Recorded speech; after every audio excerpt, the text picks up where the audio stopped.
नमस्कार साथियों, doubt direction में आप सभी का स्वागत है। तो जैसा कि हम घटना चक्र स्टार्ट किए हुए हैं, तो इसमें जो आपको टॉपिक वाइज सभी सब्जेक्ट के सभी चैप्टर के एक टॉपिक वाइज के प्रीवियस ईयर्स क्वेश्चन आपको देखने को मिलेंगे। तो ये घटना चक्र के हैं। तो आज हम पाषाण काल के बारे में जानेंगे, भारतीय इतिहास के बारे में जानेंगे। इनके जितने भी गत वर्षों में पूछे गए जितने भी एग्जाम हैं उन सभी के बारे में उसका अध्ययन करेंगे। ठीक है, तो आगे बढ़ते हैं। तो पहला क्वेश्चन है, रॉबर्ट ब्रूसफुट एक थे भूगर्भ वैज्ञानिक और पुरातत्वविद। यहाँ पे लिखा गया है, एनसाइक्लोपीडिया ब्रिटानिया के अनुसार रॉबर्ट ब्रूसफुट एक ब्रिटिश भूगर्भ वैज्ञानिक तथा पुरातत्वविद थे।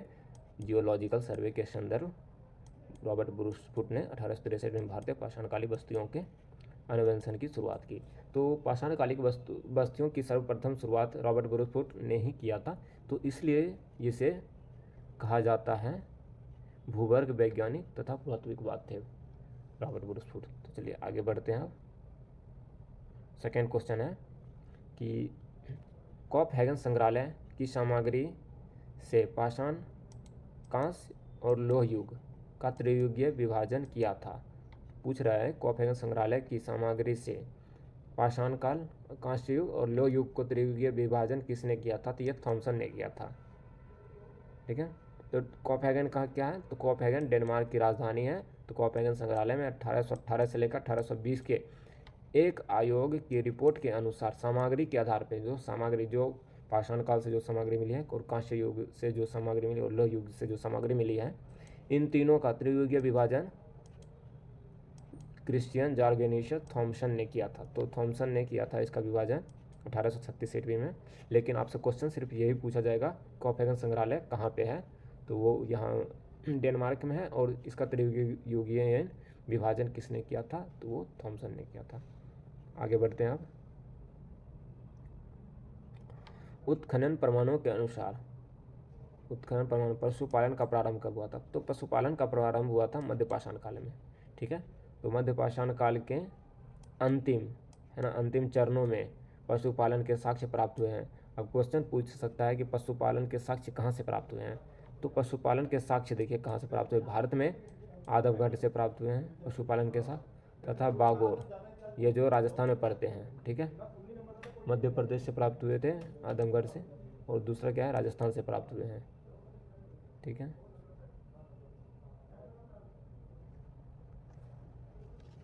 चलिए आगे बढ़ते हैं।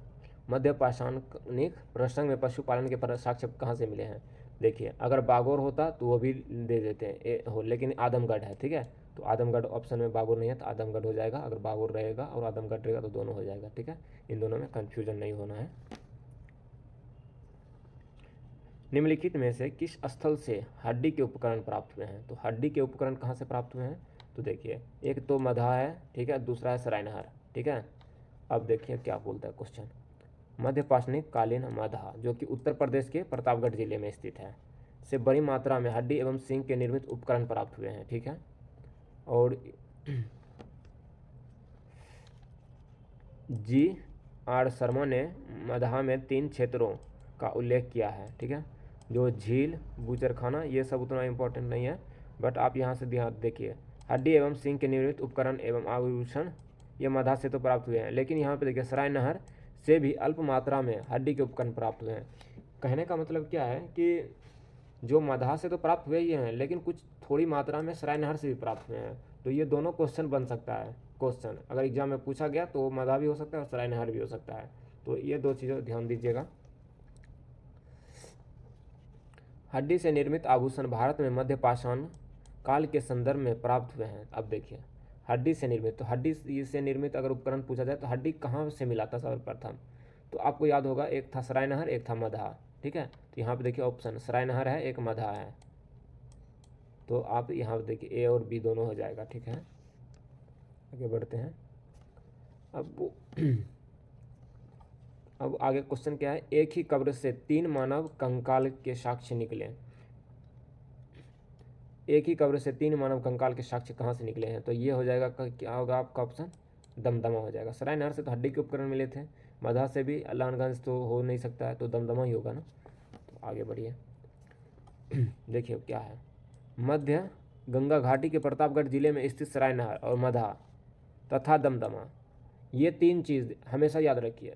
प्रतापगढ़ वो जिला हो गया, सराय नहर हो गया और मधा तथा दमदमा का उत्खनन हुआ था। ठीक है, ये तीनों जो जिले हैं ये उत्तर प्रदेश में आते हैं। ठीक है, दमदमा में लगातार 5 वर्षों तक किए गए उत्खनन के फलस्वरूप पश्चिमी तथा मध्यवर्ती क्षेत्रों में कुल 41 शवाधान मिले। शवाधान का मतलब क्या होता है, शव जिसे दफनाया गया, मानव कंकाल।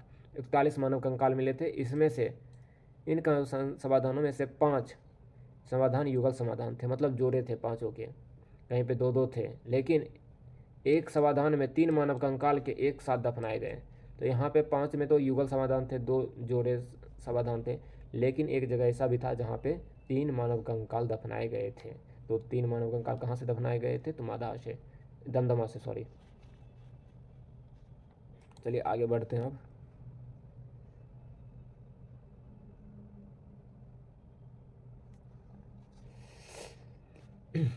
खादानों की कृषि सर्वप्रथम आरंभ हुई थी। कृषि का सर्वप्रथम आरंभ कब हुआ था, तो कृषि का प्रारंभ हुआ था मध्य नवपाषाण काल में।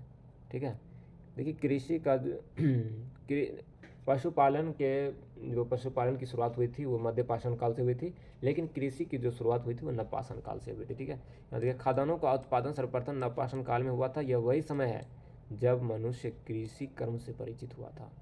तो मतलब मनुष्य कृषि से परिचित नवपाषाण काल में हुआ था।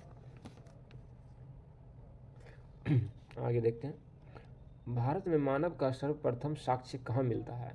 भारत में मानव का सर्वप्रथम साक्ष्य तो कहाँ से मिलता है, नर्मदा घाटी से। भारत में मानव का सर्वप्रथम साक्ष्य मध्य प्रदेश के पश्चिमी नर्मदा क्षेत्र में स्थित हथनौरा, ये आ सकता है क्वेश्चन में, हथनौरा नामक पूर्वास्थल से प्राप्त हुई थी। इनकी खोज अरुण सोनानिकी ने 5 दिसंबर 1982 में किया गया। तो भारत में मानव का सर्वप्रथम साक्ष्य कहाँ से मिलता है, नर्मदा घाटी से मिलता है। प्रथम मानव जीवांश भारत की किस नदी घाटी से प्राप्त हुआ है, तो प्रथम मानव जीवांश नर्मदा घाटी से प्राप्त हुआ है। मानव द्वारा सर्वप्रथम प्रयुक्त अनाज था। मानव द्वारा सर्वप्रथम प्रयुक्त अनाज, गेहूं और जौ में कन्फ्यूज हो जाते हैं सभी बच्चे, लेकिन आपको हमेशा याद रखना है जो होगा, गेहूं तो होगा नहीं, जो होता है होगा। लेकिन दोनों के प्रमाण एक ही समय में प्राप्त हुए थे, लेकिन सर्वप्रथम जौ का हुआ था। आधुनिक मानव समाज द्वारा मुख्य रूप से 8 फसलें अनाजों का उपयोग किया जाता है। तो अभी के वर्तमान समय में 8 फसलों का उपयोग किया जाता है, इससे भी ज़्यादा फसलों का उपयोग किया जाता है वर्तमान समय में। जैसे देखिए गेहूँ जो हो गया, गेहूँ हो गया, चावल हो गया, मक्का हो गया, बाजरा हो गया, सोरगम, रई और जई हो गया। अनाजों के पौधे विभिन्न रूप में जंगली घास के रूप में विद्यमान है, जिन्हें बीज रूप में अलग अलग क्षेत्रों में अलग अलग समय पे क्या करते हैं, मानव ने उगाया। कि वैश्विक दृष्टिकोण से देखा जाए तो सर्वप्रथम देखिए है ना, सर्वप्रथम जो 8000 ईसा पूर्व के आसपास भूमध्य एवं ईरान के मध्य है, तो भूमध्य सागर बोलते हैं, और ईरान के मध्य में पश्चिमी एशिया के क्षेत्र में मानव द्वारा उगाया गया था। जो उसके लगभग इन्हीं क्षेत्रों में, लगभग इसी क्षेत्रों में 8000 ईसा पूर्व के आसपास गेहूं का भी उपजाया गया। दोनों लगभग साथ में उपजाया गया, लेकिन जो पहले उपजाया गया था, तो यह याद रखिएगा। आगे क्वेश्चन है, भारतीय महाद्वीप में कृषि के प्राचीनतम साक्ष्य कहाँ से मिले हैं।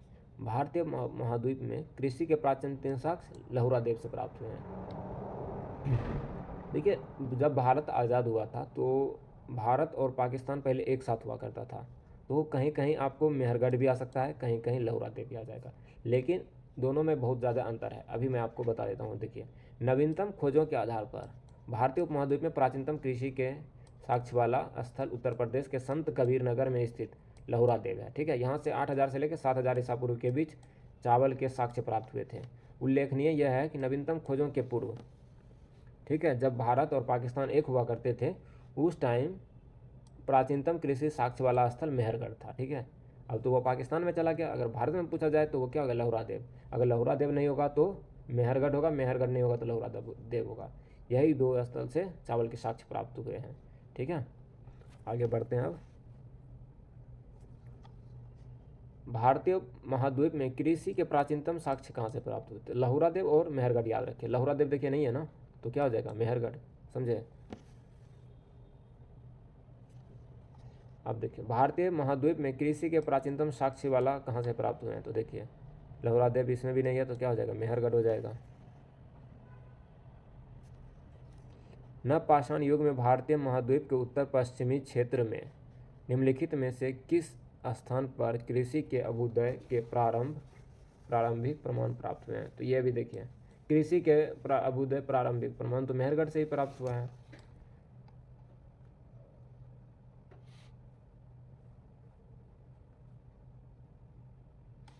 चलिए आगे बढ़ते हैं। भारत में पशुपालन एवं कृषि के प्राचीनतम साक्ष्य प्राप्त हुए हैं, तो देखिए मेहरगढ़ से भी प्राप्त हुए हैं। अब पूछा जाए उस स्थल का नाम बताइए जहाँ से प्राचीनतम अस्थायी जीवन के प्रमाण मिले हैं। अस्थायी जीवन के प्रमाण कहाँ से मिले हैं, तो ये भी मेहरगढ़ से मिले हैं, क्योंकि वहाँ पे अनाज था, वहाँ पे अस्थायी लोग रहते होंगे तभी तो अनाज उपजाते होंगे ना। देखिए क्या लिखा है, प्राचीनतम अस्थायी जीवन के प्रमाण सर्वप्रथम बलूचिस्तान के कच्छ मैदान के मेहरगढ़ से मिले हैं। इसकी तिथि 7000 BC, जबकि गुल मोहम्मद एवं कालीबंगा की प्राचीनतम स्थिति 4000 BC है। ठीक है, चलिए आगे बढ़ते हैं। निम्नलिखित में से किस स्थानों से मध्य पाषाण काल में पशुपालन के प्रमाण मिले हैं। देखिए मध्य काल में पशुपालन के प्रमाण जो मिले हैं बागोर से मिले हैं, तो बागोर और आदमगढ़ बताया था ना पहले आपको। देखिए पशुपालन के साक्ष्य मध्य पाषाण काल के पशुपालन के साक्ष्य प्राप्त होने लगते हैं। मध्य पाषाण काल से पशुपालन के साक्ष्य प्राप्त होने लगते हैं। पशुपालन के प्रारंभिक साक्ष्य मध्य प्रदेश के आदमगढ़ आपको बताए थे। उसके बाद राजस्थान के भिलवाड़ा जिले में स्थित बागुड़ से प्राप्त होते हैं पशुपालन के साक्ष्य। अब देखिए निम्न में से किसे चारकोलिथिक युग कहा जाता है। चारकोलिथिक मतलब क्या होता है, तो ताम्रपाषाण काल। ठीक है, तो ताम्रपाषाण काल को ही क्या बोलते हैं, चारकोलिथिक युग या फिर कैकोलिथिक युग। देखिए आहार सभ्यता के बारे में निम्न कथनों पर विचार करिए। आहारवासी तांबा गलाना जानते थे। ठीक है, वे लोग चावल से परिचित नहीं थे। धातु काम आहारवासियों की अर्थव्यवस्था का एक साधन था। 4 में देखिए यहाँ से काले रंग के मृदभांड मिले जिन पर सामान्यतः सफ़ेद रंग के ज्यामितीय आकृति उकेरी गई। तो सबसे पहले आहारवासी जो होते थे एक ताम्रपाषाणिक स्थल है। ठीक है, ये कहाँ का ताम्रपाषाणिक स्थल है, तो ये राजस्थान के ताम्रपाषाणिक स्थल है। यहाँ के लोग आहारवासी तांबा गलाना जानते थे, ये भी सही है। ये लोग चावल से परिचित नहीं थे, ये गलत है। ठीक है, और देखिए भारत का काम आहारवासियों की अर्थव्यवस्था का एक साधन था जी, क्योंकि आहारवासियों की अर्थव्यवस्था का एक साधन क्या था, धातु का काम, जो कि तांबा का काम होता था। यहाँ के लोग काले रंग के मृदभांड बनाते थे। ठीक है, तो इसका ऑप्शन हो जाएगा 1, 3, 4 सही है। देखिए है ना दक्षिण पूर्वी राजस्थान में स्थित एक प्रमुख पाषाणिक संस्कृति स्थल है। आहार संस्कृति के लोग मूलतः कृषि एवं पशुपालक थे। वे गेहूं एवं चावल से परिचित थे। आहार का एक नाम ताम्रवती था, मतलब तांबा वाला स्थान मिलता है, जिससे संचित होता है कि तांबा बहुयात में उपलब्ध होता है। यहाँ के निवासी तांबे को गलाकर मनचाही वस्तुएं तैयार करते थे। धातु का काम आहारवासियों की अर्थव्यवस्था का एक प्रमुख साधन था। यहाँ के लोग काले रंग के मृदभांड की प्राप्ति करते हैं जिन पर सामान्यतः सफ़ेद रंग के ज्यामितीय आकृतियाँ उकेरी गई। ठीक है, भारत में निम्न में किस एक पुरास्थल से पाषाण संस्कृति से लेकर हड़प्पा सभ्यता तक के संस्कृति के अवशेष प्राप्त हुए हैं, तो ऑप्शन क्या हो जाएगा, मेहरगढ़। बलूचिस्तान में स्थित पुरास्तिक मेहरगढ़ से पाषाण संस्कृति को लेकर हड़प्पा सभ्यता का एक सांस्कृतिक अवशेष प्राप्त हुए हैं। नब्दा टोली का उत्खनन किसने किया। नब्दा टोली का उत्खनन HD संकालिया ने किया था। नब्दा टोली जो कि मध्य प्रदेश में है स्थित है, इसके उत्खनन दक्कन कॉलेज के पुणे के प्रोफेसर HD संकालिया ने किया था। यह स्थल महाद्वीप का सबसे विस्तृत उत्खनन ताम्रपाषाणिक ग्राम स्थल है, जिसकी तिथि 1600 से 1300 के मध्य स्थित है। नब्दा टोली एक क्या है, ताम्रपाषाणिक ग्राम स्थल है।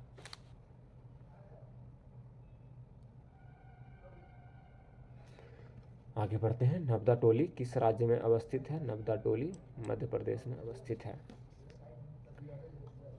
बृहत् पाषाण स्मारकों की पहचान की जाती है। बृहत् पाषाण मतलब क्या होता है? महापाषाण काल। महापाषाण काल, जब भारत में पाषाण काल नवपाषाण काल समाप्त हो गए थे, तो दक्षिण भारत में जिस पाषाण काल का उदय हुआ उसे ही महापाषाण काल बोलते हैं। तो इसमें क्या होता था कि मृतकों को दफनाने के स्थान के रूप में प्रयोग होता था ये बृहत् पाषाण काल। देखिए, नवपाषाण युगीन भारत में शवों को विभिन्न प्रकार की समाधियों में दफनाने की परंपरा विद्यमान थी। इन समाधियों को विशाल पाषाण खंडों से निर्मित बृहत् पाषाण या मेगालिथ के नाम से जाना जाता है। इनके विभिन्न प्रकार के हैं। ये शिष्ट समाधि, कैर्न सर्किल, डोमलेन, अम्ब्रेला, ये सब उतना इंपॉर्टेंट नहीं है, बस इतना आप याद रखिए मृतकों को दफनाने के स्थान थे बृहत् पाषाण काल। राख का टीला निम्नलिखित में से किस नवपाषाणिक स्थल से संबंधित है? राख का टीला।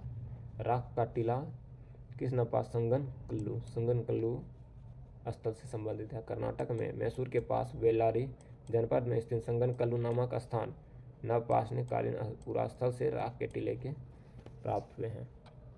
भीमबेटका प्रसिद्ध है, तो भीमबेटका आप सभी को पता ही होगा गुफाओं के शैल चित्र के लिए। भीमबेटका की गुफाओं में शैल चित्र देखने को मिलता है। ठीक है, यहाँ पे देख लीजिए। भीमबेटका रायसेन जिले में स्थित भीमबेटका प्रागैतिहासिक शैल चित्रकला का श्रेष्ठ उदाहरण है। इन गुफाओं से जीवन के विविध रंगों को पेंट में उकेरा गया है, जिनमें हाथी, सांभर, हिरण आदि के चित्र हैं। लगभग 700 से शरण स्थलियों की पहचान की जा चुकी है, जिसमें 133 में चित्र पाए गए हैं। ठीक है, निम्न में कौन सा एक प्रागैतिहासिक स्थल है? प्रागैतिहासिक स्थल भीमबेटका है। ठीक है, भीमबेटका की गुफा कहाँ स्थित है? तो भीमबेटका की गुफा जो है ये भोपाल नहीं, अब्दुल्लागंज रायसेन जिले में स्थित है। सॉरी। भारत में किस शिलाश्रय से सर्वाधिक चित्र प्राप्त हुए हैं? तो क्या हो जाएगा? भीमबेटका। निम्न में से किस भारतीय पुरातत्ववेत्ता ने अपने पहली बार भीमबेटका गुफाओं को देखा और उसके शैल चित्रों को प्रागैतिहासिक काल के महत्व को खोजा? तो भीमबेटका की खोज की थी HVS वाकांकर ने। बस यही याद रखिए। भीमबेटका को किसने खोजा? भीमबेटका को किसने खोजा? डॉक्टर विष्णुधर वांकर ने खोजा भीमबेटका को। गैरिक मृदभांड OCP का नामकरण हुआ था हस्तिनापुर में। ठीक है,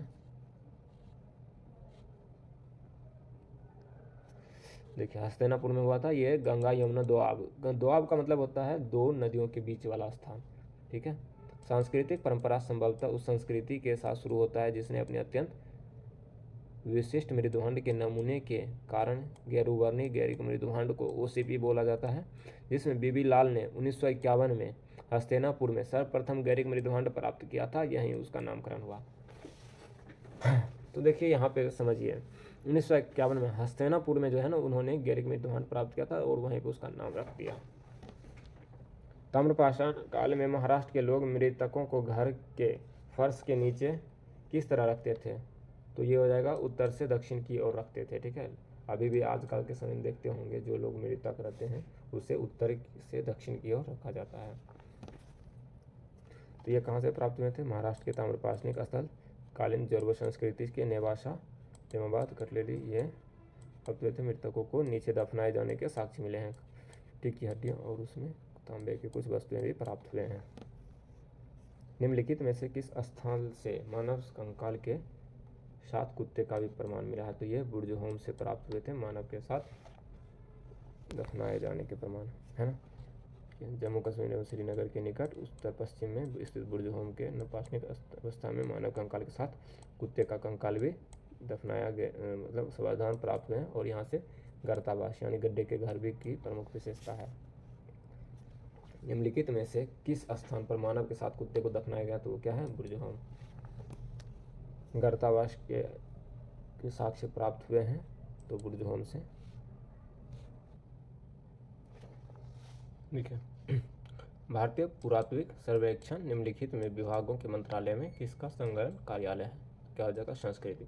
भारतीय पुरातत्व सर्वेक्षण संस्कृति मंत्रालय के अंदर अधीन है। ठीक है, भारतीय पुरातत्व का जनक किसे कहते हैं? तो भारतीय पुरातत्व का जनक अलेक्जेंडर कनिंघम को कहते हैं। ठीक है। भारत अलेक्जेंडर कनिंघम 1814 से लेकर 1893 तक एक ब्रिटिश सैन्य अधिकारी के रूप में बंगाल इंजीनियर्स के साथ काम करने के लिए तैनात किया गया था। इसे भारतीय पुरातत्व के जनक के रूप में जाना जाता है। ठीक है, आगे देखते हैं। राष्ट्रीय मानव संग्रहालय कहाँ पे है? तो भारतीय राष्ट्रीय मानव संग्रहालय भोपाल में है। ठीक है, भारतीय राष्ट्रीय मानव संग्रहालय, जिसका नाम बदलकर इंदिरा गांधी राष्ट्रीय मानव संग्रहालय कर दिया गया है, भोपाल में स्थित है। ठीक है, राष्ट्रीय मानव संग्रहालय भोपाल में स्थित है। ठीक है, पहले इसका नाम था राष्ट्रीय मानव संग्रहालय, अब उसका नाम बदल के क्या रख दिया गया? इंदिरा गांधी राष्ट्रीय मानव संग्रहालय। ठीक है, तो आज का टॉपिक यहीं पे समाप्त होता है। अगर अच्छे लगे तो प्लीज़ शेयर कीजिएगा। ठीक है, और लाइक ज़रूर करिए, सब्सक्राइब भी कर दीजिएगा। ठीक है, थैंक यू।